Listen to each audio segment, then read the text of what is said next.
మక్కాకు పోయిన జనము ఆ తొక్కులాటల జావలేదా అయ్యప్ప అనుకుంట వస్తే కా కొండగూలి సావలేదా శిలువెక్కినా యేసయ్యా మల్లెట్ల దిగి వచ్చేనయ్యా దేవుడంటూ పోతే గాచారం వెంటొచ్చే మేమంటే పాపులం పసిపిల్లలేం చేసే నేనిప్పుడు అడుగుతా చెప్పు నీది కుట్రగల్లా జాతి కాదార్య నేనిప్పుడు అడుగుతా చెప్పు ఒక్క మతాన్ని అనలే.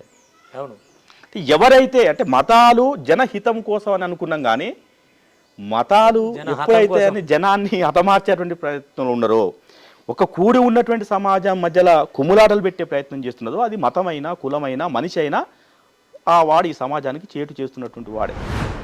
ఉత్తరాన గోదావరి ఉప్పొంగి ఉరకనేల దక్షిణాన కృష్ణమ్మ దర్జాగా పారనేల శేతాన వేడుందిరా తెలంగాణ సేలన్ని బీడాయేరా. అంటే మనిషిని ఇంతకన్నా అంటే ముఖ్యంగా తెలంగాణ మనుషుల్లో ప్రతి ఒక్కరిలో సాహిత్య అంశం ఉంటుంది. పచ్చి సాపలు తింటే గుండె బలం పెరుగురా ఒట్టి సాపలుండంగా వయాగ్ర ఎందుకురా సాపలు పచ్చాపలు సాపలు సందమామలు సాపలు వచ్చాపలు ఉష్కదొందు బొమిడీలు హనుమంతుని కడుపులోన పెంచినదట మన సాప బతకనీకి దిక్కులేక లోకహితం కోసమని మహావిష్ణువంతటోడే సాపరూపు దాల్చెనట సాపలు పచ్చాపలు సాపలు సందమామలు సాపలు వచ్చాపలు ఉష్కదొందు బొమిడీలు. తెలంగాణ వాడు ఆంధ్ర పత్రికలో చేరి ఇక్కడ బర్రె చచ్చిపోయిందని రాసింది అనుకో వాళ్ళు ఉద్యోగం పోయిన సందర్భాలు ఉన్నాయి. బర్రె అని ఎట్లా రాస్తావు నువ్వు గేదె అని కదా రాయాల్సిందని వాళ్ళు ఉద్యోగం తీసేసి. ఇక జబర్దస్త్లో వచ్చేటువంటి స్కిట్స్ అయితే పాటలతో మిళితమై ఉంటాయి ప్రతిదీ కూడా. ఆ పాటలు మినహాయిస్తే వాళ్ళ మాటలు జుగుప్సగలిగిస్తాయి. వాట్సాప్ యూనివర్సిటీ అంటే వాట్సాప్ అనేది ఒక విశ్వవిద్యాలయంగా మారింది. ఇవాళ తల్లిదండ్రులు చెప్పేటువంటి విషయాలు అవసరం లేదు పిల్లలకి, టీచర్స్ చెప్పేటువంటి విషయాలు అవసరం లేదు, లేకుంటే ఇంకెవరో సద్గురో సాధువో లేకుంటే తత్వవేత్తనో ఇట్లాంటి సైకాలజిస్టు ఎవ్వడు చెప్పాల్సినటువంటి అవసరం ఇవాళ లేదు ఈ సమాజానికి. పొద్దున లేసి పొద్దుతో నడిసి ఆకలి దూపావాసి ఆ కళ్ళు ఒడిసి తాల్లో ఎన్ని ఎల్లో ఈదులో ఎన్ని ఎల్లో తాటి వనమున్న పల్లె చూడ సక్కాదనము తల్లో గరలాన్ని మింగిన శివుడల్లే ఈ తాళ్ళు గంగాజలము జనులకందించే నల్లో తాల్లో ఎన్ని ఎల్లో ఈదులో ఎన్ని ఎల్లో. జంబలకిడి జారు మిఠాయ అనేటువంటి పాట అది చాలా అంటే ఎక్కడో గోప్యంగా పాడుకోవాల్సినవి. మనకు మొదటి నుంచి ఉన్నాయి చాటువులు అనేది అంటాం వాటిని.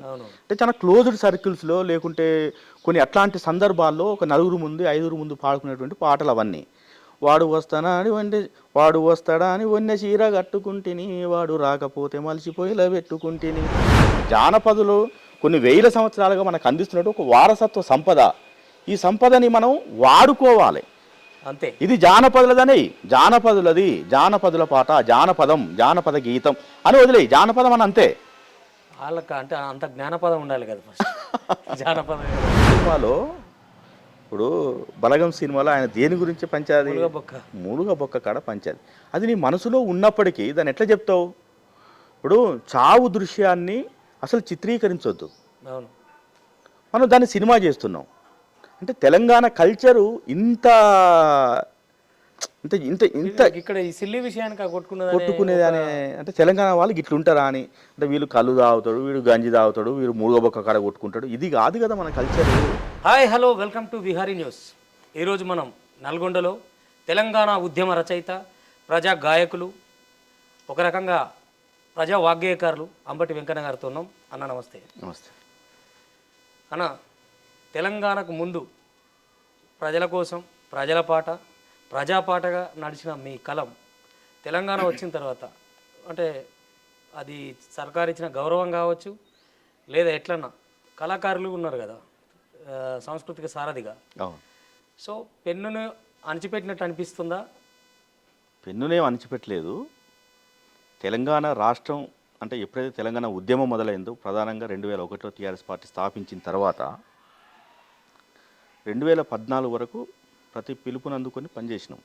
అంటే కేవలం పాటలు రాయడము, కవిత్వం రాయడమే కాకుండా ప్రత్యక్ష ఉద్యమంలో క్రియాశీలకంగా పనిచేసినాం. 14 ఏళ్ళు తెలంగాణ ఉద్యమంలో పనిచేసినాము. మాకు రాయాలనిపించిన పాట రాసినాము, పాడాలనిపించిన పాట పాడినాము, ప్రజాకవుల పాటలు పాడినాము. చాలా ఆ క్రమంలో అంతా తిరిగినాము. ఆ తర్వాత తెలంగాణ రాష్ట్రం వచ్చింది. 2014 జూన్ 2న రాష్ట్రం ఆవిర్భవించింది. కేసీఆర్ అప్పు చేసిండా తప్పు చేసిండా తెలియదు కానీ కవులని కళాకారులను కాపాడుకున్నాడు. 10 సంవత్సరాలుగా నిజంగా కూడా చెప్తున్నా, 14 సంవత్సరాలు నిర్విరామంగా తిరిగినటువంటి కవులు కళాకారులు రాష్ట్రం వచ్చిన 10 సంవత్సరాల్లో పెన్నులు పక్కకు పడేసిండు అనడానికన్నా కాస్త ప్రశాంతంగా జీవించిందని చెప్పాలి. కవులు కళాకారులు మొత్తానికంటే గవర్నమెంట్కి ఏదో సరెండర్ అయిపోయినట్టు అట్లా ఎప్పుడేమీ లేదు. అంటే ఏ కవికైనా తను రాసుకునే స్వేచ్ఛ ఉన్నది, కళాకారుడు పాడుకునేటువంటి అవకాశం ఉన్నది. ప్రధానంగా ఏమైపోయిందంటే కవులు కళాకారుల వాళ్ళు ఎప్పుడైతే ఒక ప్రభుత్వ పక్షాన వీళ్ళు అంటే అక్కడ ఉన్నారో, అంటే మీ అంతకుముందు జర్నలిస్టులు అన్నట్టు బయటి వాళ్ళు అన్నట్టు గడిలలో బంధించబడిందనో లేకుంటే ఇట్లా చాలా రకాల మాటలు వచ్చినాయి, మనందరం చూసినాం కూడా. అంటే పాట ఎప్పుడు బంధించబడదు. ఫస్ట్ ఆఫ్ ఆల్ మనం గుర్తించాల్సిన అవసరం ఏంటంటే పాట బిచ్చమెత్తుతున్నది, పాట అడక తింటున్నది, పాట బంధించబడుతున్నది, ఇవేవీ కాదు. పాట ఎప్పుడు బంధించబడదు, పాట ఎప్పుడు ఎత్తదు, పాట ఎప్పుడు జోలే పట్టదు. పాటగాళ్ళు ఎవరైనా ఆ పాటను పట్టుకొని పోయేవాళ్ళు వాళ్ళు బిచ్చమెత్తుతారు, వాళ్ళు గడిలలో బంధించబడుతుండొచ్చు, కానీ పాట ఎప్పుడు బంధించదు. పాటను బంధించే శక్తి ఎవరికి లేదు. Then clear. అంటే ఈ ఈ వివరణ బాగుందన్న. కానీ నేనేమంటానంటే మీరు ఒక పక్షంలో ఉన్నప్పుడు ప్రభుత్వం ఏం చెప్తే అదే చెప్పాలి, అది చేసినా చేయకపోయినా చెప్పాలి. ఆ ఒక్క లోపాన్ని ఎత్తి చూపే పరిస్థితి ఉంటుంది కదా, దానికోసం అన్న తప్ప పాటని ఏదో పరాచకంగా మనం చేయాలన్నది ఒకటి. ముందుగా మీరు తెలంగాణ ఉద్యమం నడుస్తున్నప్పుడు కానీ తెలంగాణ ఉద్యమానికి ముందు కూడా మీరు వేసిన పుస్తకాలు, రాసిన జానపద కథలు కావచ్చు, సామాజిక కథలు కావచ్చు, పాటలు కావచ్చు, ఇప్పుడు అంత విరివిగా వాటికి అంత విలువ ఇప్పుడు ఉందంటారా? ఇప్పుడైనా ఒక ఉద్యమం ద్వారా వచ్చిన దానికి ఆ ఉద్యమంతో సంబంధం మాత్రమే ఉంటుంది. ఆ తర్వాత ఇప్పుడు అంటే ఏ సీజన్లో ఏం రావాలన్నా వస్తాయి అంతే. ఇక అవి దాని తర్వాత వాటికి అంతే సీజన్ లేదనా? అట్లేం లేదు. సీజన్ ఎందుకు లేదు? కవి రచయితకి ఎప్పుడైనా సీజనే ఉంటుంది. కాకుంటే ఆ తీవ్రమైనటువంటి పరిణామాలు లేవు కదా, అంటే అంత పెద్ద తీవ్రమైనటువంటి ఉద్యమాలు లేవు కాబట్టి కాస్త స్తబ్దుగా ఉన్నట్టు అనిపిస్తుంది. కవి రచయిత ఇంతకుముందు చాలామంది కవులు చెప్పారు, నిశ్శబ్దంగా ఉంటే అంటే గోడకు వేలాడే తుపాకీ కూడా నిశ్శబ్దంగానే ఉంటుందని. అంత మాత్రం అది పేలదని కాదు, పేలుతుంది, పేలే టైం దానికి సందర్భం ఉంటుంది. ఓకే అన్న. అంటే కాంగ్రెస్ ప్రభుత్వాన్ని ఇప్పుడు ఫేస్ చేస్తారు, కారు ప్రభుత్వాన్ని ఫేస్ చేసారు, 10 ఏళ్ళు ఓకే జీతం తీసుకురు. ఇప్పుడు ఎట్లా ఉంది కాంగ్రెస్ వాళ్ళు? బాగానే ఈ సర్కారులో ఎట్లా ఉంది? ఇప్పుడు సర్కారు మొదలైందే ఇప్పుడు, అంటే ఒక 3 నెలలు అయింది. అదే చెప్తున్నా, తెలంగాణ రాష్ట్రం ఆవిర్భవించిన తర్వాత 10 సంవత్సరాల్లో కవులు కళాకారులు అనేటువంటి వాళ్ళు కాస్త స్తబ్దుగా కనిపించినప్పటికీ ప్రశాంతంగా ఉన్నారు. కాంగ్రెస్ ప్రభుత్వం వచ్చిన తర్వాత చాలా రకాలైనటువంటి అంటే అనేక రకాల సమస్యలు ఫేస్ చేయాల్సి ఉంటుందేమో కవులు కళాకారులు. అసలు సారథి అనేటువంటి ఒక సంస్థ, ఆయన ప్రేమతో పెట్టుకున్నటువంటి సంస్థ, ఇది ఉంటుందో పోతుందో అనేటువంటి భయం కూడా చాలామందికి ఉండే. కాకుండా అట్లేం చేసినట్టే కవులు కళాకారులు అంటే ఈ రాష్ట్రం రావడానికి వీళ్ళ యొక్క పాత్ర చాలా క్రియాశీలకమైనది. అందులోటి అంత పేద వర్గాల నుంచి వచ్చినటువంటి వాళ్ళు, అంటే దళిత వర్గాల నుంచి, బీసీ వర్గాల నుంచి వచ్చినటువంటి వాళ్ళు ప్రధానంగా. కాబట్టి వీళ్ళ కొట్టడం ఎందుకని అనుకోవచ్చు, లేకుంటే పాట అవసరం ప్రభుత్వాలకు ఉంటుంది అనుకోవచ్చు. అట్లా కాబట్టి దాన్ని కొనసాగిస్తున్నారు. అందుకు కాంగ్రెస్ ప్రభుత్వానికి నిజంగా కూడా ధన్యవాదాలు చెప్పాల్సిందే. ప్రధానంగా అంటే తీవ్రంగా మీరు ఉద్యమించింది మటుకు నల్గొండలే కదా తెలంగాణ ఉద్యమం కోసం. అప్పుడు మీకు బాగా పేరు తెచ్చిన మీ పాట ఏది? చాలా పాటలు రాసినాం అప్పుడు. 2004లో ఏపూరి సోమన్న పాదయాత్ర కోసం అని చెప్పి ఆయన తిరుమలగిరి నుంచి ఒక పాదయాత్ర మొదలుపెట్టాడు. ఓకే. అంతకుముందు 2002లోనే ఒక పాట రాసిన, అదేంటంటే పల్లె ఓయమ్మా తెలంగాణ మాయమ్మా జాడాలేదమ్మా నేనేడా చూడమ్మా బూసిబోసే కంకులల్లోనూ పసిపోరల మనసులల్లోనూ మోటబాయి పాట నువ్వు, బాయిలో నీ ఊట నువ్వు, ఆటకోయిల పాట నువ్వు, అందమైన పూల తోట నువ్వే నోయమ్మా ఓ బంగారు మాయమ్మా, పల్లె ఓయమ్మా తెలంగాణ మాయమ్మా, జాడాలేదమ్మా నేనేడా చూడమ్మా. ఫస్ట్ రాస్తున్నటువంటి పాట, ఎందుకంటే అప్పటికి పల్లెకన్నీరు పాట వచ్చింది గోరటెంకనది. ఓకే, అప్పటిదాకా కవిత్వం రాస్తున్నా. అంటే ఈ తెలంగాణ ఉద్యమం అవట చిన్నగా కవుల సమావేశాలు, ఈ సభలు ఇట్లా జరుగుతున్నటువంటి క్రమంలో ఈ కవిత్వం కన్నా కూడా పాట ఎక్కువ ప్రభావితం చేస్తుంది కదా సమాజాన్ని అనే ఒక ఆలోచనతోని పాట వైపు వచ్చిన. దానికి ప్రధాన కారణం గోరటెంకన పల్లెకన్నీరు పాట కానీ, తర్వాత నందిని సిద్ధాడి రాసిన నాగేటి సాలల పాట కానీ అప్పటికే వచ్చినాయి. అవి చాలా అద్భుతమైనటువంటి పాటలు. తెలంగాణ అంటే బెల్లిలత చనిపోయిన తర్వాత జనసభ తర్వాత వచ్చినటువంటి ఒక పాట, దానికి పాటల క్యాసెట్లు అప్పుడు ఇంకా సిడీలు కూడా రాలేదు, దాని పేరు ఏదో ఉంటుంది, ముక్క కరుణాకరు వీళ్ళందరూ రాసినటువంటి పాటలు. సప్పా సప్ప సుద్దా నీరు సౌటా పర్రెల సౌటుప్పాల, సూరుల గన్న సూర్యాపేట ముచ్చాటైన మూసి ఉన్న, ఢిల్లీల లొల్లి చేసిన గాని నీరు లేదు గీరు లేదు, లొల్లి లొల్లి లొల్లి బుట్టే తెలంగాణ లొల్లి బుట్టే. ఇట్లాంటి పాట ఉంటుంది దాంట్లో. అదే క్యాసెట్లో నాగేటి సాలల్ల నా తెలంగాణ నా తెలంగాణ, నవ్వేటి బతుకులు నా తెలంగాణ నా తెలంగాణ, ఆ తర్వాత గద్దరన్న అమ్మ తెలంగాణ. ఇట్లాంటి పాటలు వస్తున్న పరంపరలో పాట ప్రభావం ఎక్కువ ఉంటుంది తెలంగాణ ఉద్యమంలో, కాబట్టి పాట రాని చెప్పి ఫస్ట్ ఆ పాట రాసిన. ఓకే, అంటే అంతకుముందు పాటలు వచన కవిత్వం రాసిన. ఓకే, ప్రధానంగా అంటే విప్లవ ఉద్యమం తర్వాత వచ్చిన దళిత ఉద్యమం. దళిత ఉద్యమం అంటే మ్యాక్సిమం అస్తిత్వ ఉద్యమాలే. దళిత ఉద్యమంలో అంటే ఏ కులానికి సంబంధించినటువంటి వాళ్ళు ఆ కులంలో ఉన్నటువంటి బాధలు చెప్తే అది ఎవరి అస్తిత్వాన్ని వాళ్ళు కోరుకుంటారు. ప్రధానంగా ఆ అస్తిత్వ ఉద్యమాల్లోంచి వచ్చిందే తెలంగాణ ఉద్యమం. అంటే తెలంగాణ కూడా తన అస్తిత్వాన్ని కోల్పోయింది, సమైక్య పాలన వల్ల తెలంగాణ తన అస్తిత్వాన్ని కోల్పోయింది. కాబట్టి అస్తిత్వాన్ని నిలబెట్టుకోవాలంటే తెలంగాణ ఉద్యమం రావాలి. సో అట్లా అనివార్యంగా తెలంగాణ ఉద్యమం వైపు కవిత్వం వచ్చింది, కథ వచ్చింది, పాట వచ్చింది. అట్లా ఆ పాటల్లో భాగంగా. అంటే ఇప్పుడు ప్రస్తుతం అంటే ప్రభుత్వానికి రాయటం తప్ప వేరే పని ఉండదు కదా, ఏం రాస్తున్నట్టు మరి?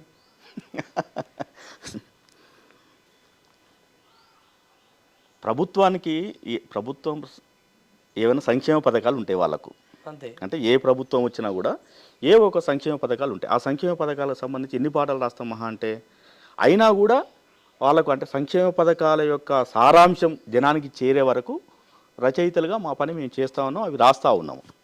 అది పక్కన పెడితే సమాజంలో ఎప్పుడైనా ఏదో ఒక సమస్య అయితే ఉంటుంది. అవును, సామాజిక రాజకీయ అవగాహన లేకుండా ఏ కవి ఉండడు.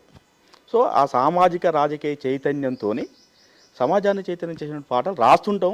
కానీ దాన్ని ఆ రికార్డ్ చేసే సందర్భం అంతా కావాలి కాబట్టి అవి అట్లాంటివి రాస్తున్నాం, పక్కన ఉంటాయి. అవి ఎప్పుడో ఒకప్పుడు మీరు అనుకున్నప్పుడు వస్తాయి అవి. నేననేది ప్రభుత్వం వైపు నుంచి ప్రజలకు ఏం కావాలో చెప్తున్నారు, ప్రజల వైపు నుంచి ప్రభుత్వానికి ఏం కావాలో చెప్పే పద్ధతి ఉంటే బాగుండేది కదా. అది కూడా చెప్పాలి కదా, వాస్తవమే ఉన్నట్టు 100% ప్రజలు ఏం కోరుకుంటున్నారు అనేది ప్రభుత్వానికి చెప్పాలి. అది కూడా మంచి పాయింట్. ఎందుకంటే జీతం ఇచ్చేది ప్రజలే కాబట్టి వాళ్ళకి కావాల్సింది ఇవ్వాలనేది నేను ఒకటి కోరుకున్నా. అంటే అట్లాంటివి ఏముంటాయి అట్లా అంటే ప్రజలు ఇప్పుడు అంటే ఏం కోరుకుంటారని ప్రజలు ఏం కోరుకుంటున్నారు ఈ ప్రభుత్వాన్ని? ఇప్పుడు ఏమి కోరకముందే మన పాలకులు మనకు అన్నీ ఇస్తున్నారు. అంటే ఉదాహరణ కళ్యాణ లక్ష్మి జనం కోరలేదు నేను ఇచ్చిన, రైతు బంధు జనం అడగలేదు నేను ఇచ్చిన, దళిత బంధు జనం అడగలేదు నేను ఇచ్చిన అని ఆయన అన్నాడు, ఉచిత బస్సు సౌకర్యం జనం అడగలేదు నేను ఇచ్చిన అని ఈయన అంటాడు. అవును, అంటే ప్రజలేమీ కోరుకోకుండానే, ప్రజలేమీ అడగకుండానే ప్రజల అవసరాలను గుర్తించి పాలిస్తున్నటువంటి పాలకవర్గం మన కళ్ళ ముందు ఉన్నది, మనం చూస్తున్నాము, వాళ్ళు ఇస్తున్నారు, మనం తీసుకుంటున్నాము. సో ఇప్పుడు ప్రధానంగా అంటే సోషల్ మీడియా ఈ మానియా వచ్చిన తర్వాత అంటే ఈ పాటలు ఎటుపోతున్నాయి అంటే ఒక మంచి పాట వినాలంటే టైం చాలదు, ఇట్లా అనేస్తాం. ఒక మంచి విషయం వినాలంటే టైం చాలదు, ఇట్లా అనేస్తాం. ఇది ఎటు తీసుకుపోతుంది సమాజాన్ని అని. ఇప్పుడు మీరు ఇన్స్టాగ్రామ్ చూస్తే పక్కన ఉన్న మనుషులు ఎవరిని చూడము, ఒకసారి మొదలు పెట్టినామంటే ఎంత టైం తింటుందో కూడా తెలియదు. అడ్డగోల్ ఎట్లాంటి ముచ్చట్లు ఉంటాయంటే ఆడోళ్ళు కూడా దిగజారి ఏం మాట్లాడుతున్నారో, ఎందుకు ఎగురుతున్నారో, ఎందుకు చెప్తున్నారో ఏం అర్థం కాని పరిస్థితికి ఉన్నది. దీన్ని ఎట్లా చూస్తాం? మంచి విషయం నువ్వు గుర్తు చేసింది, చాలా చిన్న విషయం కాదు, చాలా పెద్ద సబ్జెక్ట్ ఉన్నది అది. ఇవాళ వాట్సాప్ యూనివర్సిటీ అనే పదం వచ్చింది. అవును. వాట్సాప్ అనేది ఒక యాప్ లాగానో లేకుంటే దాన్ని ఒక ఇది కాదు. WhatsApp university. అంటే వాట్సాప్ అనేది ఒక విశ్వవిద్యాలయంగా మారింది. ఇవాళ తల్లిదండ్రులు చెప్పేటువంటి విషయాలు అవసరం లేదు పిల్లలకి. టీచర్స్ చెప్పేటువంటి విషయాలు అవసరం లేదు. అవసరం లేదు. లేకుంటే ఇంకెవరో సద్గురో సాధువో లేకుంటే తత్వవేత్తనో ఇట్లాంటి సైకాలజిస్టో ఎవ్వరు చెప్పాల్సినటువంటి అవసరం ఇవాళ లేదు ఈ సమాజానికి. పిల్లల కానించి అంటే 6 ఏళ్ళ పిల్లగాడి నుంచి 60 ఏళ్ళ దాకా ఎవరూ చెప్పాల్సినట్టు అవసరం లేదు. వానికి ఏది కావాలని ఇక్కడ ఎగరేస్తుంటాడు అంతే. చూస్తుంటాడు, వానికి 2 నిమిషాలు వానికి మంచిగా అనిపించింది అనుకో చూస్తాడు, లేదంటే మళ్ళీ తీస్తూనే ఉంటాడు. నువ్వు 24 గంటలు సరిపోవు. అవును. సో ఈ స్థితిలో సమాజం ఉన్నది. ఇట్లాంటి సమాజానికి మనం ఏం చేయగలము? నేను చాలా చిత్రమైనటువంటి అంశం ఏంటంటే, ఒక చిన్న పిల్లాడు వానికి మహా అంటే 6-7 ఏళ్ళు ఉంటాయి, వాడు అత్త కొత్త కోడలైనటువంటి పాట పాడుతున్నాడు వాడు. ఆహా. దాన్ని అంటే ఏం పాడుతున్నాడు, అది అంత బూతు వాడు ఎట్లా పాడగలుగుతున్నాడు అనేది మనకు అర్థం కాదు. ఒక 60 ఏళ్ళ ముసలావిడ హాయిరా హాయిరా హాయ్ రబ్బా అంటది. అరే ఏం పాడుతున్నారు, ఎట్లా అంటే ఈ సోషల్ మీడియా ఇన్ని రకాలైనటువంటి అంతెందుకు ఇప్పుడు కుర్చీ మడత పెట్టి అనేటువంటి ఒక లైను అవునవును. మహేష్ బాబు సినిమా పాటకు మకుటమై నిలిచింది. అలా దాన్ని మనం అందరం కూడా పిచ్చి పిచ్చిగా ఎంజాయ్ చేస్తున్నాం, ఎగురుతున్నాం, డ్యాన్స్ చేస్తున్నాం. ఇక జబర్దస్త్లో వచ్చేటువంటి స్కిట్స్ అయితే పాటలతో మిళితమై ఉంటాయి ప్రతిదీ కూడా. అవునవును. ఆ పాటలు మినహాయిస్తే వాళ్ళ మాటలు జుగుప్స కలిగిస్తాయి. పాట ఎక్కడైనా అది ఎంటర్టైన్మెంట్ చేయడంలో కానీ లేకుంటే చైతన్యాన్ని అందించడంలో కానీ పాట ప్రధానమైనటువంటి పార్శ్వం. మొత్తం సాహిత్య ప్రక్రియల్లో ప్రధాన భూమికను పోషించేటువంటిది పాట. మరి అట్లాంటి పాటని ఇలా ఎట్లా ఉపయోగిస్తున్నాము? నువ్వు ఏ సినిమా అంటే ముఖ్యంగా టీవీ సీరియల్స్లో కానీ సినిమాల్లో కానీ లేకుంటే ఇప్పుడు సోషల్ మీడియాలో కానీ పాట లేని ప్లేస్ లేదు. పాట లేకపోతే స్టార్ మహిళ కానీ జబర్దస్త్ కానీ ఇన్ని సంవత్సరాలుగా ప్రొలాంగ్ చేయడం సాధ్యం కాదు. వాటంట గుంజుకొస్తున్నాయంటే పాటే. పాటను తీసి పక్కన పెడితే ఎవడు చూడడు అవి. సో మరి అట్లాంటి పాటని ఇలా ఎంత దారుణంగా వాడుతున్నామంటే అంత దారుణంగా వాడుతున్నాము. పాట పాడడం ఏదో అమ్మటెంకన వాడుతున్నాడు, గోరటెంకన వాడుతున్నాడు, గదరన్న వాడిండు, ఇది కాదు పాట. ఎవరైనా వాడతారు. ఈ తెలంగాణ నేల మీద ప్రతి 10 మందిలో 8 మంది పాట పాడతారు, గుర్తుపెట్టుకోవాలి. ఇవాళ ఇంకా రామతార పాడుతున్నది, సుతార పాడుతున్నది, లేకుంటే ఇంకొక జానపద సింగర్ పాడుతున్నది, రేలారే గంగ పాడుతున్నది, లేకుంటే సారంగదర్య పాట. వీళ్ళు పాడడం కాదు, ఎవరిని కదిలించినా పాట పాడతారు అంటున్నా. కాకుంటే చాలా మంది పాడరు. మీరు కెమెరాల ముందుకు వస్తున్నారు, మీరు పాడుతున్నారు, ఫేమస్ అవుతున్నారు, ఫోకస్ అవుతున్నారు, రాత్రికి సెలబ్రిటీలు అవుతున్నారు. ఇదంతా ఒక పార్శ్వం ఇది. అంటే ఒక రకంగా మంచిగా ఉంది. ఇప్పుడు అంటే ఎక్కడ ఉన్న టాలెంట్ని కూడా బయటకు తీస్తుంది ఈ సోషల్ మీడియానే. అదొక మంచి జరుగుతున్నది. అంటే టాలెంట్ని తీయడానికి ఉపయోగపడుతున్నది. కానీ చాలా చెత్తని ఫేస్ చేయాల్సి వస్తున్నది ఈ టైంలోనే. ఇంకొకటి ప్రధానంగా నేను చెప్పదలుచుకున్నది అంటే జానపద పాట చాలా విలువైనది. ఓకే. కొన్ని వేల సంవత్సరాలు కాదు, భూమి అంటే మనిషి ఈ భూమి మీద పుట్టిన తర్వాత అంటే దాదాపు ఒక 5,000 సంవత్సరాల నుంచి మనం ఆ చరిత్రను తీసుకున్నట్లయితే మనిషి మాట కన్నా ముందే పాట పుట్టిందని మన చరిత్రలో చదువుకున్నాం. పాట సెకండరీ, మాట సెకండరీ, పాటే ప్రైమరీ, ప్రధానమైనటువంటిది, మొట్టమొదట పుట్టినటువంటి పాట. అంటే ఎన్ని వేల సంవత్సరాలుగా ఈ పాట పాడుతూ పాడుతూ పాడుతూ వస్తుంటే మన తాతలు తాతల తాతలు అట్లా వాళ్ళ అంటే ఓ తరాల కొద్దిగా మనం ఆ పాట నిలబెట్టుకుంటూ వస్తున్నాము. కానీ ఎవరు కూడా ఎన్నాడు కూడా వాళ్ళు ఈ పాట నాది, నేను రాసినాను, నేను పాడినాను ఎన్నడూ చెప్పుకోలే. వాళ్ళు పాడుతూ జనాన్ని రంజింపజేస్తూ ఈ సమాజానికి అందించారు. ఇవాళ ఈ యూట్యూబ్ల వల్ల, ఈ ఛానల్స్ వల్ల, వీటి వల్ల, ఈ ప్రధానంగా యూట్యూబ్ ఛానల్స్ వల్ల వాళ్ళు అంటే ఆ ఛానల్లో ఓన్ చేసుకోవాలి కాబట్టి ఏం చేస్తున్నారు, ఆ పాటని వాళ్ళ పేరు మీద రికార్డ్ చేసుకుంటున్నారు. జానపద పాటని తీసుకొని వాళ్ళ పేరు వేసుకుంటున్నారు. మరి మన తరాలకు అంటే మన ముందు తరాల వాళ్ళు ఎవరు అట్లా చేయలేదే. ఒకవేళ అట్లా చేస్తే మనం ఆ పాటను తీసుకునే వాళ్ళమా? ఇప్పుడు చాలామంది ఏం చేస్తారంటే ఈ పాట మా అమ్మమ్మ పాడింది నేను పాడినా అంటారు. నువ్వు పాడితే నీది కాదు. ఆ జానపద పాటకు కొనసాగింపుగా నువ్వు ఒక 4 వాక్యాలు రాసిన ఆ పాట నీది కాదు. పాట అట్లా చాలామంది మన ముందు తరాల వాళ్ళు పాటకి కొనసాగింపుగా రాసిండ్రు, కొత్త కొత్త ట్యూన్లు చేసిండ్రు. అట్లా అయితేనే అది జానపదం. వాటికి మనం పేర్లు వేసుకోవడం అనేది అత్యంత దుర్మార్గమైనది. నేను చాలాసార్లు నేను చెప్తున్నది ఏంటంటే మూర్ఖంగా క్రూరంగా కూడా పంచాయతీలు వీటి మీద కేసులు. అదే కదా, నేను తెచ్చిన, నేను సేకరించిన అనే అంటే సేకరణ ఎప్పుడు సొంతం అవ్వదు అనే క్లారిటీ, అంటే ఆ సేకరణ అనే దానికి కూడా అర్థం తెలవాలి కదా ఫస్ట్. ఇప్పుడు బిరుదురాజు రామరాజు మొట్టమొదట జానపద పాటల మీద ఆయన పిహెచ్డి చేసిండు. దాదాపు 50-60 సంవత్సరాల క్రితము బిరుదురాజు రామరాజు చేసినటువంటి పాటలు ఆయన చాలా స్పష్టంగా రాసిండు. ఈ పాట ఫలానా నకరికల్లు ప్రాంతంలో ఫలానా సుగుణమ్మ వాడింది, లేకుంటే మల్లయ్య వాడిండు, ఇట్లా కలిసి అని వాళ్ళ పేర్లు ఇచ్చారు. అది బిరుదురాజు రామరాజు పాట కాదు. అది ఆ సుగుణమ్మ వాళ్ళది కాదు, ఆ ముందు వాళ్ళ ద్వారా ఆ పాట బయటకు వచ్చింది. అంత మాత్రాన నీ సొంతం కాదు అది. అవును. ఇప్పుడు ఒకే పాటని ఒక ఆ మధ్య మనం ఒక పాట మోహన్ బాబు తీసుకొచ్చిన వాళ్ళు ఒక పాట పాడింది అది జారుమిఠాయ, జంబలకిడి జారుమిఠాయ, జంబలకిడి జారుమిఠాయ అనేటువంటి పాట. అది చాలా అంటే ఎక్కడో గోప్యంగా పాడుకోవాల్సినవి. మనకు మొదటి నుంచి ఉన్నాయి చాటువులు అనేది అంటాం వాటిని. అంటే చాలా క్లోజ్డ్ సర్కిల్స్లో లేకుంటే కొన్ని అట్లాంటి సందర్భాల్లో ఒక నలుగురు ముందు 5 ముందు పాడుకునేటువంటి పాటలు అవన్నీ. వాడు వస్తాడా అని వన్నె చీర కట్టుకుంటిని, వాడు రాకపోతే మలిసిపోయిలా పెట్టుకుంటిని. అది అట్లాంటి పాటలు అవి. అంటే ఇప్పుడు జంబలకిడి జారుమిఠాయి కానీ ఆ తర్వాత సిల్క్ చీర ఓ రబ్బాయి అనేటువంటి ఆ సిల్క్ చీర కట్టుకుంటున్న ఓ రబ్బాయి అనే పాట ఉంది కదా. అవి ఇప్పుడు ఇక్కడనేమో తెలంగాణ ప్రాంతంలోనేమో ఇట్లా ఉన్నది అది అదే పాట. వాడు వస్తాడా అని ఉన్న చీర కట్టుకుని రాకపోతే మలిసిపోయిలో పెట్టుకుంటుంది, నువ్వు వస్తావని రబ్బాయో. అంటే ప్రాంతం మారినప్పుడు దాని ట్యూన్ మారుతుంది, దాంట్లో ఉన్న పదాలు మారుతాయి. అట్లా పదాలు ఆ ప్రాంతం వాళ్ళు ఒక 4 పదాలు అక్కడ ఉన్నటువంటి స్థానిక పరిస్థితులకు అనుగుణంగా వాళ్ళు 4 పదాలు చేరుస్తారు, పాడుకుంటారు. అంతేగా వాళ్ళు సొంతం చేసుకోవాలి. ఇక్కడ ఈ ప్రాంతంలో ఉన్నటువంటి వాళ్ళు ఒక 4 పదాలు రాస్తారు, పాడతారు. ఏదో అక్కడ ఉన్నటువంటి వాళ్ళు వేదిక మీద అయితే వేదిక మీద, లేక రచ్చబండ కాడ, లేకుంటే నలుగురిలో ఫంక్షన్లో అట్లా సందర్భాన్ని బట్టి ఆశువుగా పాడిండ్రు, వదిలేసిండ్రు. అంతేగాని ఎవడు సొంతం చేసుకోవాలి. ఇలా సారంగధరగా పాట పాడిన వాళ్ళు సుద్దాల అశోక తేజ లాంటి వాళ్ళు ఆ పాటని వాళ్ళు కొనసాగింపు రాసి వాళ్ళ పేరు వేసుకోవడము, లేకుంటే ఇంకొక ఇట్లాంటి వాళ్ళు మరీ అంటే కొట్లాడి ఫైట్ చేసి ఇది మా అమ్మమ్మ వాడింది కాబట్టి నాదే, ఇది మా తాత తెచ్చింది కాబట్టి ఇది నాదే అని సహజంగా ఇప్పుడు సుద్దాల అశోక తేజ సినిమా పాటకు తన పేరు వేసుకున్నట్టే ఆ సాంప్రదాయం సినిమాల్లో ఉన్నది, సినారే కాలం నుంచి ఉన్నది. ఓ లచ్చ గుమ్మడి అనే పాట మకుటం తీసుకొని సినారే పాట రాసిండు, ఆయన తన పేరు వేసుకున్నాడు. నేను సైతం ప్రపంచం అది వేరు. అంటే మకుటాలను తీసుకొని పాట రాసుకొని ఇప్పుడు నేను సైతం అని అన్న ఇంకొక రచయితది అది.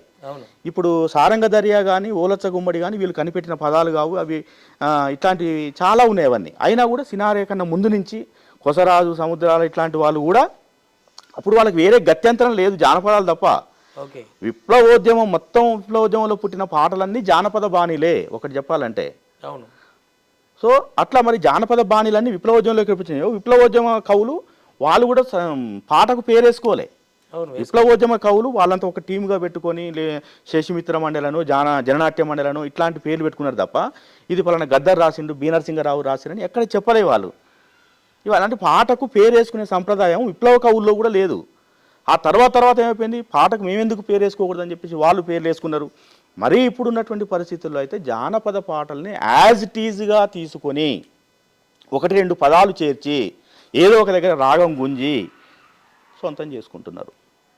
అంటే ప్రేక్షకులు భవిష్యత్తులో ఈ పాటలు మిగలవు, ఇంకా జానపద పాటలు మిగలవు. కాబట్టి ఇవాళ తెలంగాణ సాహిత్య అకాడమీ కానీ తెలంగాణలో ఉన్నటువంటి సంగీత అకాడమీ కానీ చేయాల్సిన పని ఏంటంటే ఎవరైనా అట్లాంటి పాటలు తీసుకున్నప్పుడు ఈ పాట నీది కాదు అని చెప్పి తెలంగాణ సాహిత్య అకాడమీ కానీ సాహిత్య అకాడమీ ప్రచురించాలి ఇవి జానపద పాటలు అని. సంగీత అకాడమీ వాటిని రికార్డు చేసి భద్రపరచాలి. అప్పుడు మాత్రమే జానపదాలుగా మిగిలిపోతాయి తప్ప ఎవరు ఎట్లా పాడుకుంటే అట్లా వదిలేస్తే అవి మిగిలివు, ఇంకా దొరకవు, నీకు జానపదాలు దొరకవు. చట్టపరమైన చర్యలు ఏమైనా తీసుకోవడానికి ఉంటుందా? ఎట్లా ఉంటుంది ఇది? ఇప్పుడు జానపద ఇది ఒక వారసత్వంగా వస్తున్నటువంటిది, నైతికతకు సంబంధించింది. ఇప్పుడు నీది కాని బిడ్డని నువ్వు ఎత్తుకొని ముద్దాడి ఎగరేసినంత మాత్రాన అది నీ సొంతం కాదు, నువ్వు కన్న బిడ్డ కాదు అనేటువంటి విషయాన్ని నువ్వు గుర్తించాలి. నా బిడ్డే అని నువ్వు చెప్పుకున్నప్పుడు మేమేమంటాం, దానికి ఏ కోర్టుకు పోతాం? సాధ్యం కాదు అది. కాబట్టి ఆ నైతికతకు సంబంధించింది అది. జానపదులు కొన్ని వేల సంవత్సరాలుగా మనకు అందిస్తున్నట్టు ఒక వారసత్వ సంపద. ఈ సంపదని మనం వాడుకోవాలి అంతే. ఇది జానపదులది, జానపదుల పాట, జానపద గీతం అని వదిలే జానపదం అని అంతే. వాళ్ళకి అంటే అంత జ్ఞానపదం ఉండాలి కదా ఫస్ట్. జానపదం అది లేదు కాబట్టి డబ్బులు వచ్చినాయా, ఫేమస్ అయిందా, అది పాటలు కూడా అంటే పాట ఎటు తీసుకపోతే జనం అటు పోతారు. ఒక మంచి ప్రయోగం చేస్తూ ఒక రచయిత రాసిన అనుకోండి, అది పోయే పరిస్థితి లేదు. ఈ అడ్డగోలు బూతులు పెట్టో లేకపోతే లేదు. ఇప్పుడు మనకు మహబూబ్ నగర్ రామస్వామి జాలే పోసిన వేమయ్యో ఓ జంగమయ్యా రైకే గుట్టిన వేమయ్యో ఆ పాట ఎవరు రాసింది అది రామస్వామి స్వయంగా రాసిండు. నీకు జానపదుల కన్నా గొప్పగా రాసిండు ఆ పాట. జానపదులు కూడా పాడలేరు, జానపదులు కూడా అంత గొప్పగా వర్ణించలేరు. మరి రామస్వామి పాటలన్నీ అట్లే ఉంటాయి, అవి జానపదాలు కావు, ఒక రచయిత రాసిన ఆయన సొంతం అవి. ఇప్పుడు ఆయన పాటల మీద కూడా కొంత నడిచి వివాదం నడుస్తుంది అంటే అదే ఇన్ని పాటల మీద వివాదానికి ప్రధానమైనటువంటి కారణమే ఛానల్స్, ఈ media, YouTube channels, especially YouTube channels. వీటి మీద కంట్రోలింగ్ అంటే ఒకటే, సాహిత్య అకాడమీ, జానపద ఈ సంగీత అకాడమీలు ప్రభుత్వ పరంగా వాళ్ళ మీద చర్యలు తీసుకుంటే తప్ప ఎవడైనా ఒక పాట రాగానే వాడిని పిలిపించి ఈ పాట ఎక్కడ ఈ విపరీత ధోరణి వాళ్ళకి తెలుస్తలేదంట. తెలుస్తలేదు కాదు, వాళ్ళు అసలు పనిచేస్తలేరు. తెలంగాణ 10 సంవత్సరాల్లో సాహిత్య అకాడమీ ఉన్నది, ఎన్ని జానపద పాటల్ని తీసుకొచ్చి వాళ్ళు పుస్తకాలు వేసారు?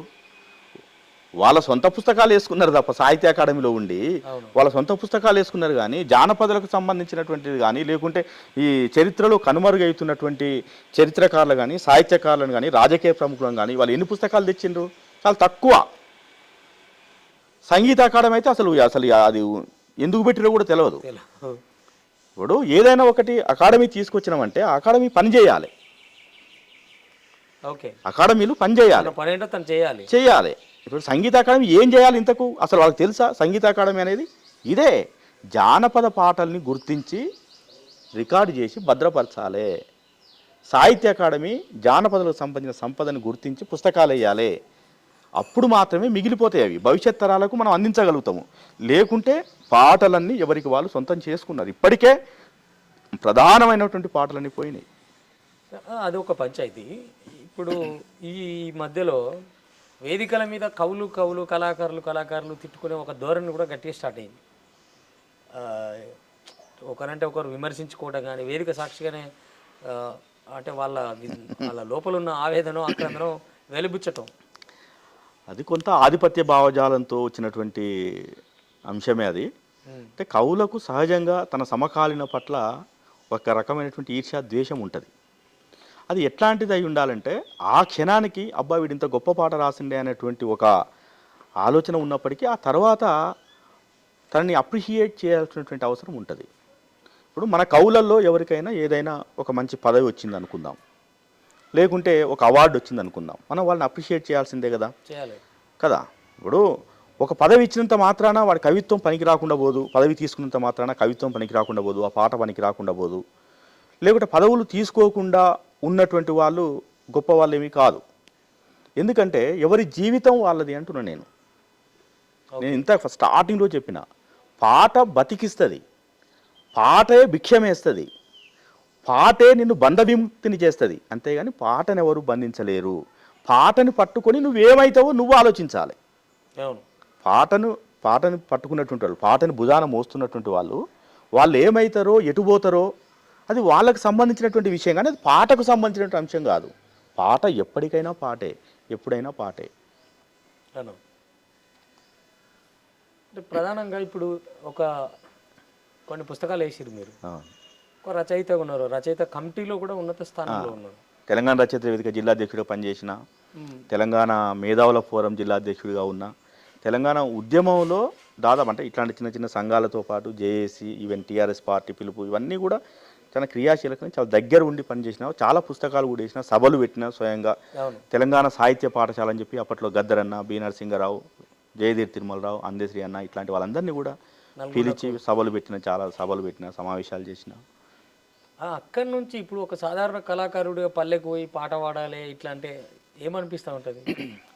అంటే తెలంగాణ సాంస్కృతిక సారథి దాని ఉద్దేశం ఏంటంటే అది దాంట్లో డివిజన్స్ లేవు. వాస్తవంగా ఏంటంటే రచయితలకు, లేకుంటే మెయిన్ సింగర్స్, లేకుంటే కోరస్ సింగర్స్, లేకుంటే ఈ ఆర్టిస్టులు ఉంటారు డప్పు కొట్టేవాళ్ళు, వాయిద్యకారులు, ఇట్లాంటి వాళ్ళకు ఒక 4 డివిజన్లు చేసి అట్లా చేస్తే మంచిగా ఉండేది.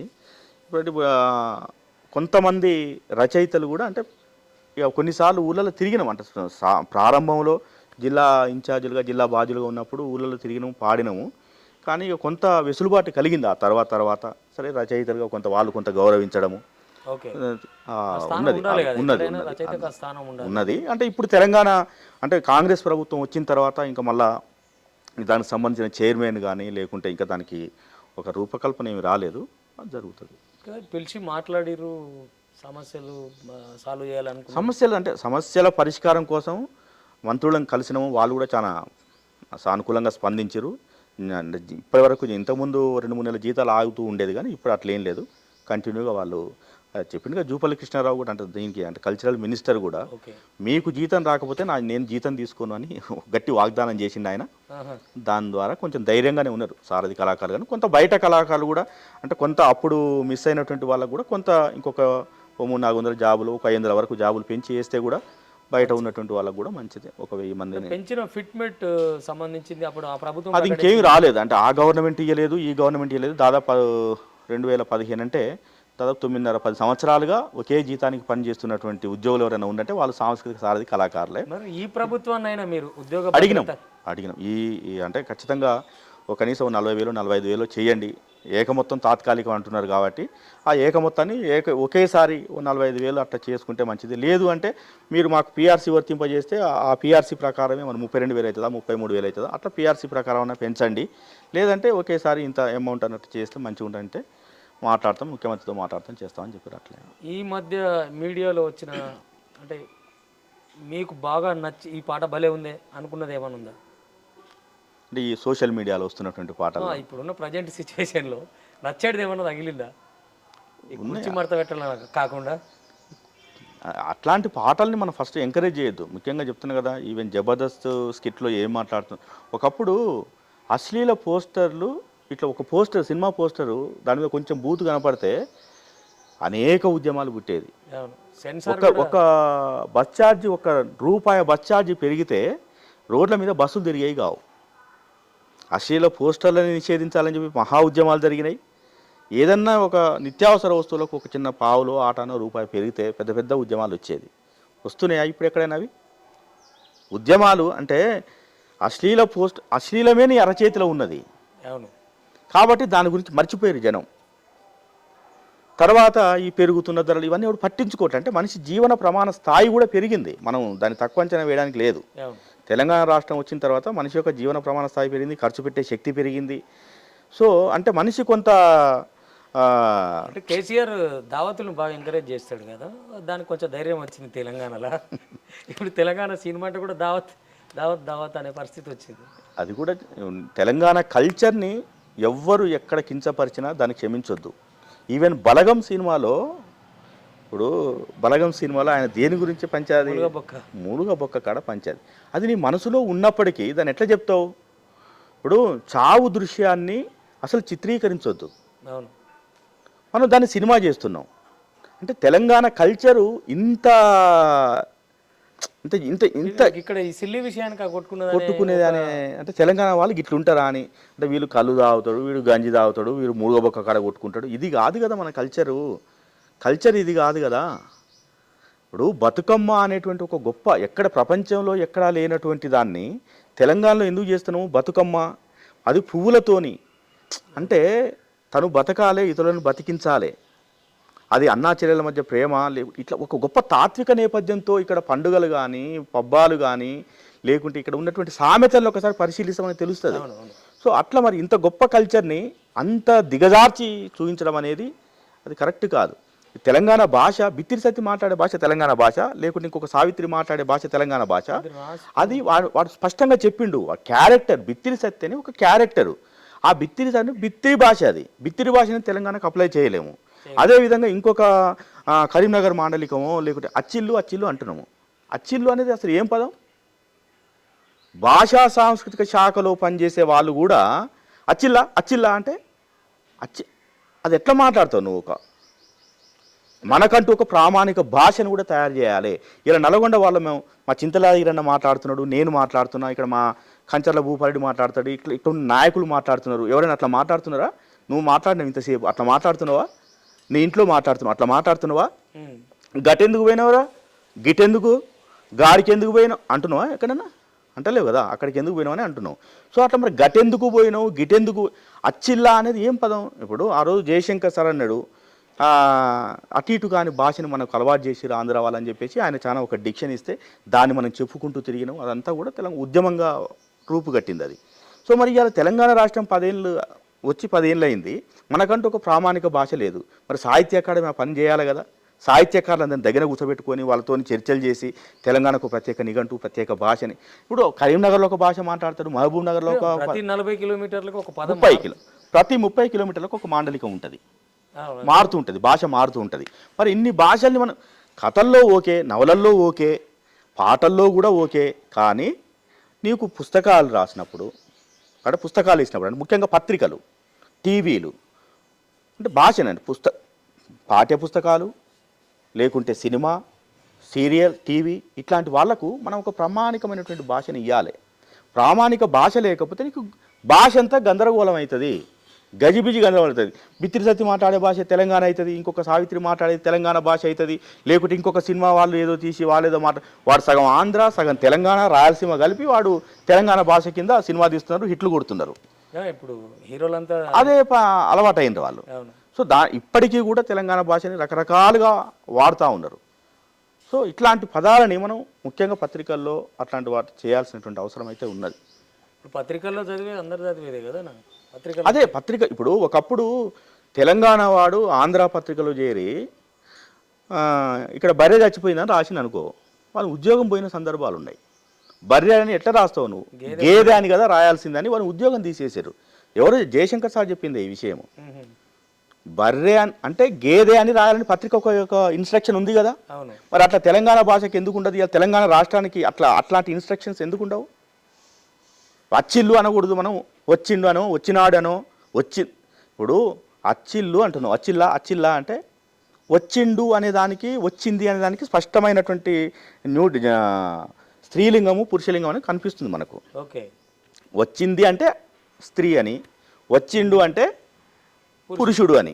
మరి అచ్చిల్లా అన్నప్పుడు అమ్మాయిని ఏమంటావు? అచ్చిందా అంటావు? గ్రూప్ అవుతుంది అది. అంటే భాష ఉత్పత్తి పదాలనే మనం మాయం చేస్తున్నాం కదా. కాబట్టి మాండలికాలను తెర మీదకి తెచ్చి అదే ప్రధాన భాషగా చేయడం కూడా ప్రమాదకరమైనదే, గందరగోళానికి దారితీసేటువంటి పరిస్థితులు అవన్నీ కూడా ఇవన్నీ సరి చేసుకోవాలి.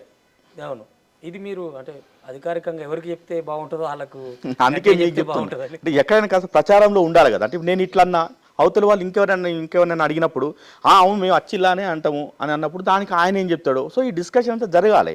అట్లా జరగాలనుకున్నప్పుడు సాహిత్య అకాడమీ ఇనిషియేట్ తీసుకోవాలి, కల్చరల్ మినిస్టర్ ఇనిషియేట్ తీసుకోవాలి. నలుగురు సాహిత్యకారులని ప్రాంతాల నుంచి, వివిధ జిల్లాల నుంచి, జిల్లాకు 2-3 పిలిపించుకోవాలి, కూర్చోబెట్టుకోవాలి, మాట్లాడాలి. దానికి ఒక ప్రామాణిక భాషను తయారు చేయాలి. అయ్యా ఇగో మీ పత్రికల్లో ఈ పదాలు ఇక్కడ వచ్చినప్పుడు ఇదే పదం వాడాలి. అది చాలా కష్టం కాదు, చేసిరు కదా. గతంలో ఆంధ్రప్రదేశ్ రాష్ట్రం ఏర్పడ్డప్పుడు 56లో అదే జరిగింది కదా. ప్రామాణిక భాషను తయారు చేసిరు కదా. ఇప్పుడు గుంటూరు, నల్లగొండ, విజయవాడ ఈ 2.5 జిల్లాలను తీసుకొని 2-3 జిల్లాలను తీసుకొని తయారు చేసిన భాష కదా ఇప్పుడు మనందరం మాట్లాడేది. నల్లగొండ వాళ్ళు మాట్లాడుతుంటే మీరు ఆంధ్ర వాళ్ళు అంటారు. కారణం ఏంటంటే మనం అంత స్పష్టంగా మాట్లాడతాం మన భాషని, పుస్తక భాషని, పత్రిక భాషని మాట్లాడతాం మనం. ఎందుకంటే మనకు అలవాటు పడినాము. ఈ 3 ప్రాంతాల నుంచి తీసుకొని ఒక భాషను తయారు చేసిరు వాళ్ళు. సరే, ఇప్పుడు అంబటి వెంకన్న కూడా ఈ ఒరవడి ఉంది ఒకటి ఏంటంటే, ఒక పెద్ద మనిషి అయిన పాటలు శోభనం పాటలే చేయలేదు అనుకుంటా ఓపెన్గా. మిగతా అన్నీ ఈ పండుగ వచ్చిందంటే ఈ పండుగ మీద రాస్తాడు. ఆ పండుగ గురించి తెలియదు. ఈ ఒక రోజు వచ్చిందంటే దాని మీద ఒక యూట్యూబ్ సాంగ్ తీయటం, వదిలేయటం. ఇది వ్యాపార నిమిత్తమని అంటారా నిజంగా ఈ సాహితీ విలువల కోసం? దాంట్లో సాహిత్య విలువలు లేవు, సామాజిక విలువలు అంతకన్నా లేవు. వాళ్ళకేందంటే ఇప్పుడు జయంతులు వద్దని సంఘాలు పెట్టుకోనేమో జయంతి అదే ఇప్పుడు మామూలుగా కుల సంఘాలు పెట్టుకున్నటువంటి వాళ్ళు ఆ కులంలో ఎవడున్నాడు అని చెప్పి వాళ్ళు జయంతో వర్ధంతో వాళ్ళు చేస్తారు. లేకుంటే ఈ పాటలు రాసే వాళ్ళు కూడా ఏం చేస్తారంటే అదొక ట్రెడిషన్ లాగా, బతుకమ్మ వస్తే బతుకమ్మ పాట, బోనాలు వస్తే బోనాల పాట, లేకుంటే ఈవెన్ సంక్రాంతి పాట. సంక్రాంతి అనేది ఎట్లా అంటే దాని వెనుక ఆ పండుగ వెనుక ఉన్న నేపథ్యం ఏమీ తెలియదు. ఉగాది అంటే దాని వెనుక ఉన్న నేపథ్యం ఏమీ తెలియదు. అసలు అంత గొప్ప జీవితం కూడా వాళ్ళకు లేదు, రాసే వాళ్ళకు లేదు, పాడే వాళ్ళకు లేదు.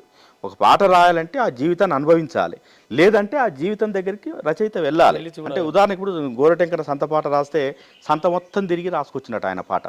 సో అట్లా అందసేన ఒక పాట రాస్తే ఆయన పాట వెనుక ఉన్న నేపథ్యాన్ని మొత్తం తీసుకొని దాని కొంత ఫిలాసఫీ తత్వం అదంతా జోడించి పాటలు రాస్తారు. ఉగాది వస్తే ఉగాది రాస్తాడు, సంక్రాంతి వస్తే సంక్రాంతి రాస్తాడు, హోలీ వస్తే హోలీ పాట రాస్తాడు. అసలు హోలీ పాట దాని వెనుక ఉన్న నేపథ్యము తెలియదు, ఉగాది వెనుక ఉన్న నేపథ్యము తెలియదు. ఆయన ఏదో రాస్తాడు, ఏదో పాడతాడు. ఇదంతా ఒక మార్కెట్. సో అట్లాంటి పాటలు నేను అంబటి వెంకన్న అంటే నేను దళిత బీసీ చైతన్యం కోసం చాలా పాటలు రాసిన తర్వాత ప్రధానంగా అంబటి వెంకన్న అంటే సాకలలో పాట రాసినప్పుడు అన్న మీరు సాకలోలు అని అడిగారు. ఏంది గౌన్లోల పాట రాసినప్పుడు అన్న మీరు గౌన్లోల అని అడిగారు.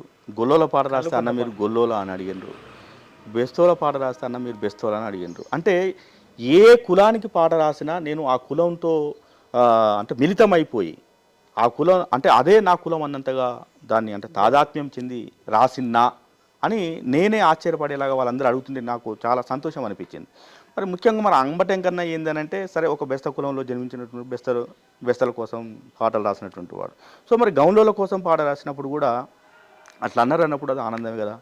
సో అట్లా ఇందాక అడిగినాను అన్నది సాకులోల మీద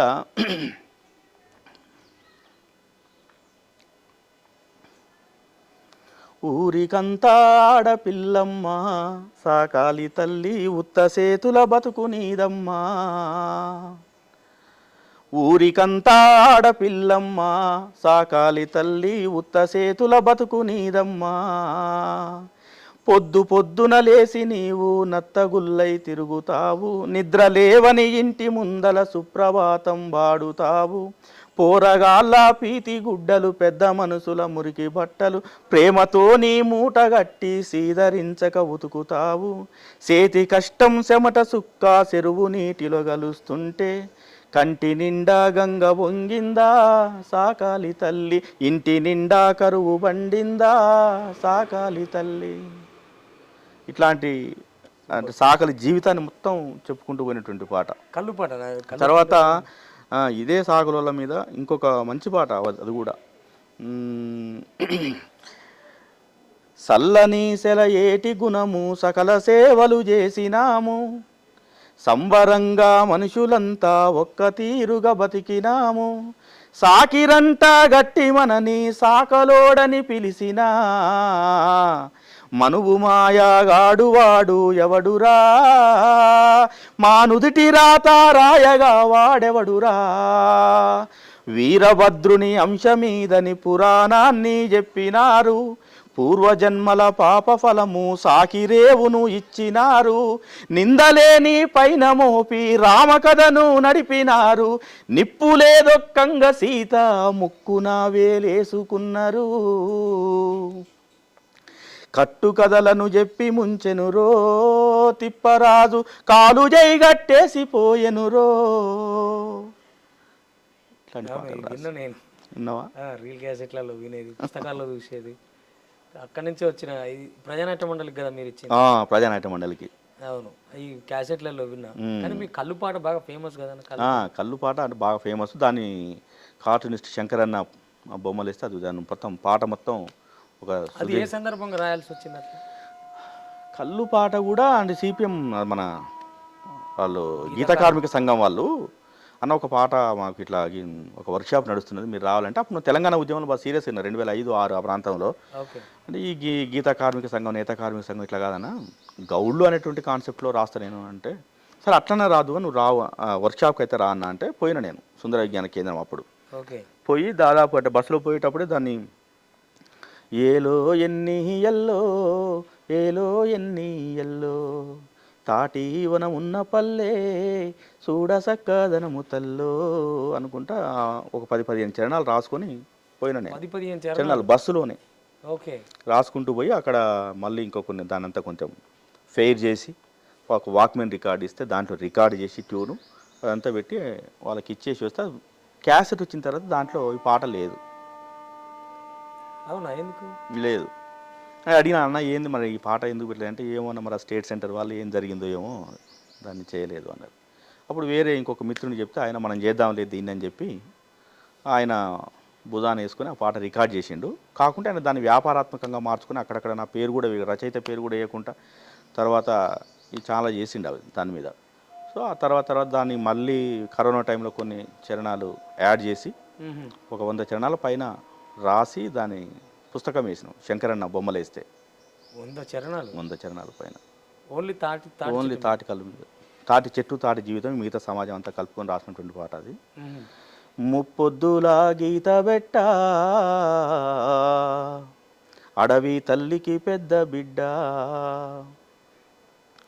ముప్పొద్దులా గీత బెట్ట అడవి తల్లికి పెద్ద బిడ్డ మోకు వేసి కదిలేనమ్మో ముస్తాదులో మువ్వ బలుకా పొద్దున లేసి పొద్దుతో నడిసి ఆకలి దూపావాసి ఆ కళ్ళు ఒడిసి తాల్లో ఎన్ని ఎల్లో ఈదులో ఎన్ని ఎల్లో తాటి వనమున్న పల్లె చూడ సక్కాదనము తల్లో గరలాన్ని మింగిన శివుడల్లే ఈ తాళ్ళు గంగా జలము జనులకు అందించే నల్లో తాల్లో ఎన్ని ఎల్లో ఈదులో ఎన్ని ఎల్లో తాటి వనమున్న పల్లె చూడ సక్కాదనము తల్లో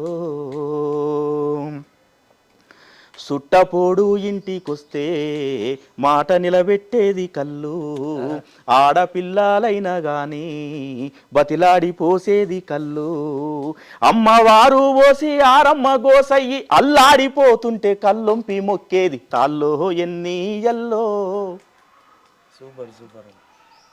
ఒక 100 చరణాలు పైబడి రాసినటువంటి పాట.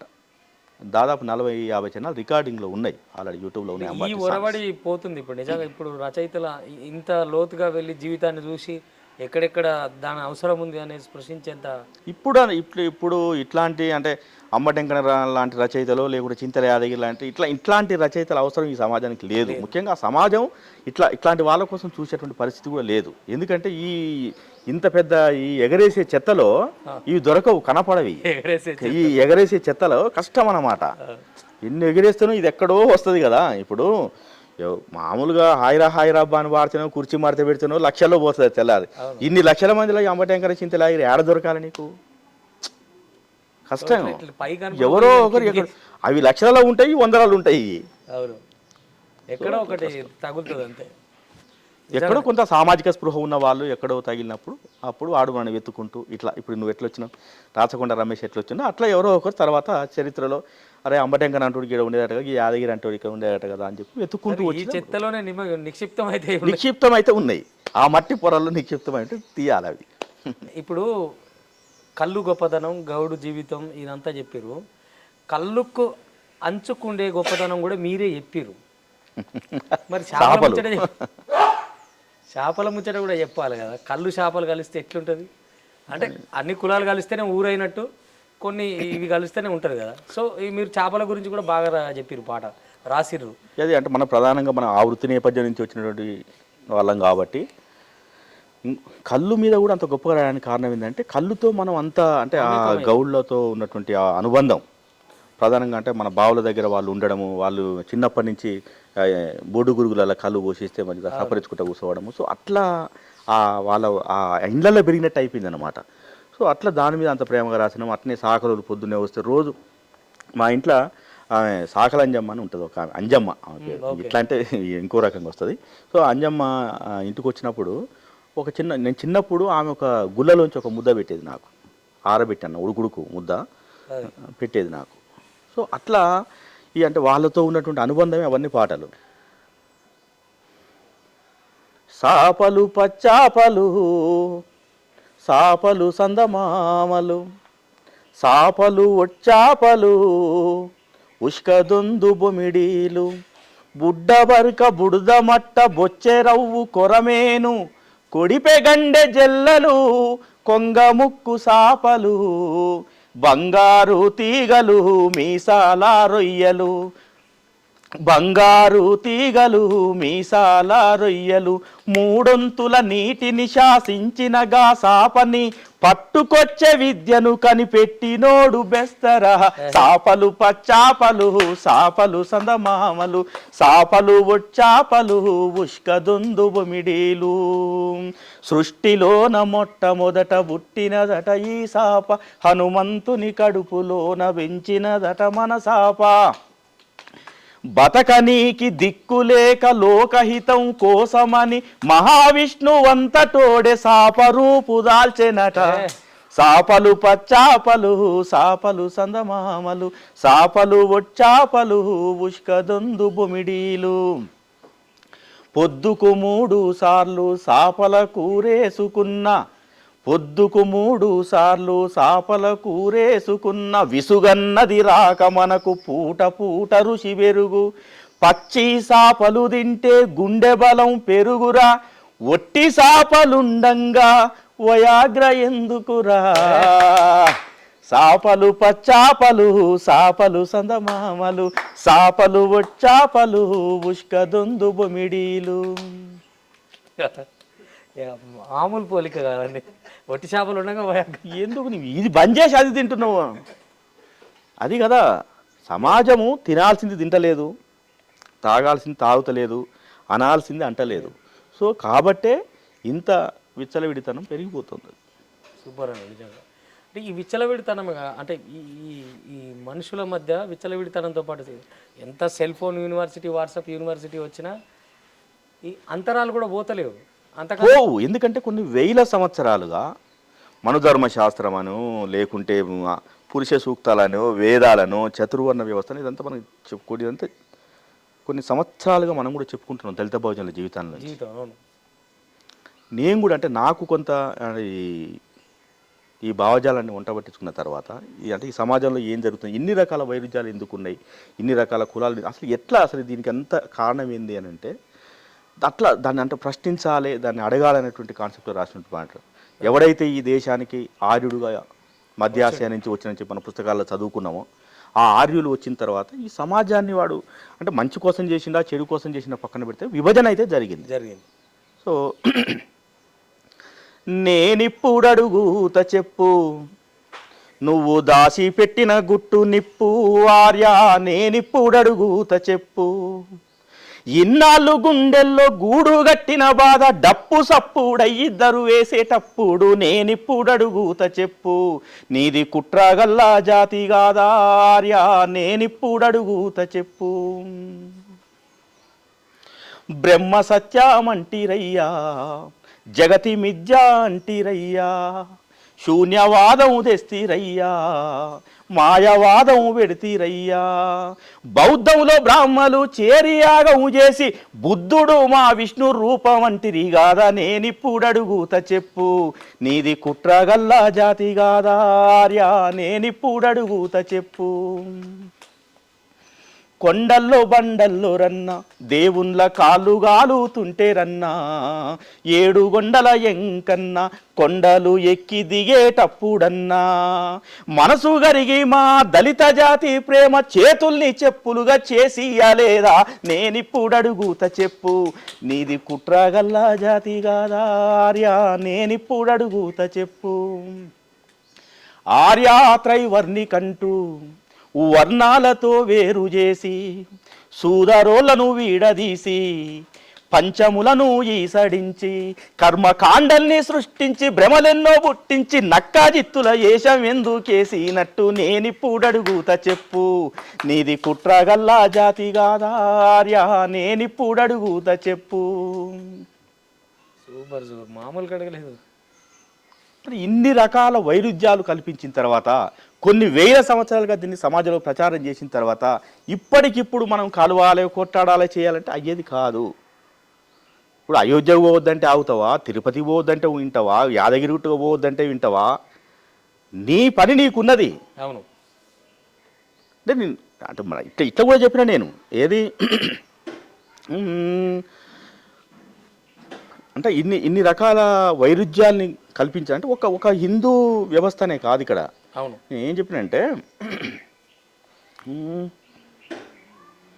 మక్కాకు పోయిన జనము మక్కాకు పోయిన జనము ఆ తొక్కులాటల జావలేదా అయ్యప్ప అనుకుంటా వస్తే కా కొండగూలి సావలేదా శిలువెక్కినా యేసయ్యా మల్లెట్లా దిగి వచ్చేనయ్యా దేవుడంటూ పోతే గాచారం వెంటొచ్చే మేమంటే పాపులం పసిపిల్లలేం చేసే నేనిప్పుడడుగుత చెప్పు నీది కుట్రగల్లా జాతి కాదా ఆర్యా, నేనిప్పుడడుగుత చెప్పు.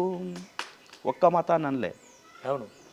ఎవరైతే అంటే మతాలు జనహితం కోసం అని అనుకున్నాం కానీ మతాలు ఎప్పుడైతే అని జనాన్ని హతమార్చేటువంటి ప్రయత్నంలో ఉన్నారో, ఒక కూడి ఉన్నటువంటి సమాజం మధ్యలో కుమ్ములాటలు పెట్టే ప్రయత్నం చేస్తున్నదో అది మతమైనా కులమైనా మనిషి అయినా ఆ వాడు ఈ సమాజానికి చేటు చేస్తున్నటువంటి వాడే. కాబట్టి ఇంతే తీవ్రంగా ఉధృతంగా మీరు అంటే మీలాంటి వాళ్ళు ఇంకా రచయితలు కానీ ఇప్పుడు అడిగితే మార్పు రాదా కాదా?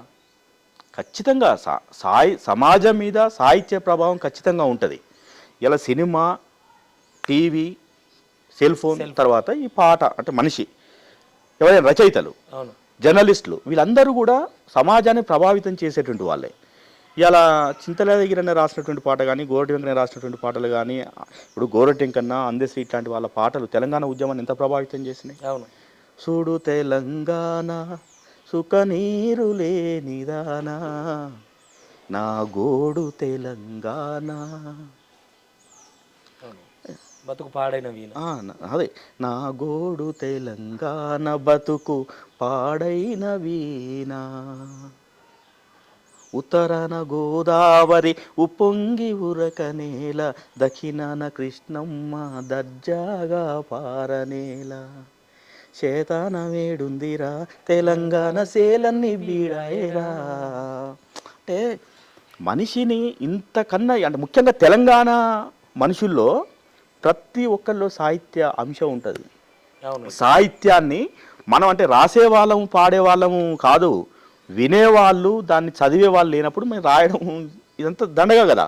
సో వాళ్ళంతా లీనమైపోయి వింటారు పాటలు. లక్షణం అదే. సో అంత గొప్ప లక్షణం ఈ నేలకు ఉన్నది కాబట్టి అంత గొప్ప తాత్విక నేపథ్యంతో చెప్పగలిగితే చెప్పాలి. అంతేగాని ఏదో ఈవెంట్ మేనేజర్స్ లాగా వచ్చి ఈవెంట్ రైటర్స్, ఈవెంట్ సింగర్స్ వచ్చి పాడుతున్నారు పోతున్నారు. ఇది ఎంత అనారోగ్యకరమైనటువంటి పరిస్థితిలో ఉన్నదంటే ఇలా పాట ఇంకా చెప్పుకుంటే ఇంకా మనకి ఈ పూట సరిపోదు. వాస్తవంగా చాలా అంశాలు ఉన్నాయి. మన అవకాశం ఉంటే మళ్ళీ ఒకసారి ఎప్పుడైనా మనం ఇట్లాంటి డిస్కస్ చేద్దాం.